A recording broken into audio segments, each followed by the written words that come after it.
Right, మనకు శ్రీశైలం నుంచి ఒక కాలర్ ఫోన్ చేశారు. సార్ సార్ మాట్లాడండి, మీ పేరేంటి? మాట్లాడండి ధర్మరాజు గారితో. నా పేరు క్యాలిబ్ సార్.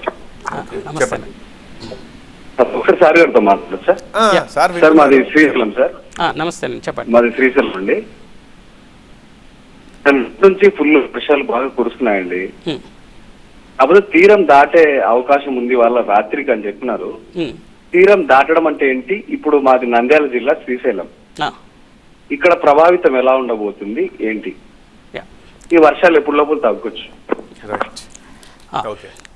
ఈ సముద్రంలో ఉన్నటువంటి వాయుగుండం క్రమేపీ అది దాని బలాన్ని కోల్పోతూ కూడా ఏమవుతుంది అంటే దానికి భూమి మీదకి రావడానికి తోడ్పడినటువంటి గాలితో ఇది భూమి మీదకి వచ్చినప్పుడు ఏమవుతుంది అంటే తీరం దాటింది అనేసి అంటాము. సర్వసాధారణంగా ఇది ఎప్పుడైతే ఈ వాయుగుండం తీరాన్ని దాకుతుందో అప్పుడు మనకి వీధుడు గాలి యొక్క తీవ్రత అనేది అధికంగా ఉంటుందండి. సర్వసాధారణంగా చూసుకుంటే ఇవి గస్టీ విండ్స్ అనేసి అంటామన్నమాట.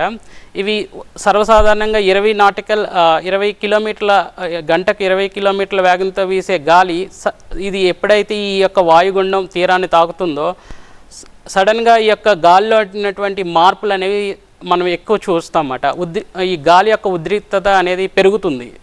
ఇప్పుడు చూసుకుంటే 45 నుంచి 55 గంటకు 45 నుంచి 55 కిలోమీటర్ల వేగంతో వచ్చే గాలి ఒక్కొక్కసారి 65 కిలోమీటర్ల వేగంతో కూడా వీసే అవకాశాలు ఎక్కువ ఉన్నాయి.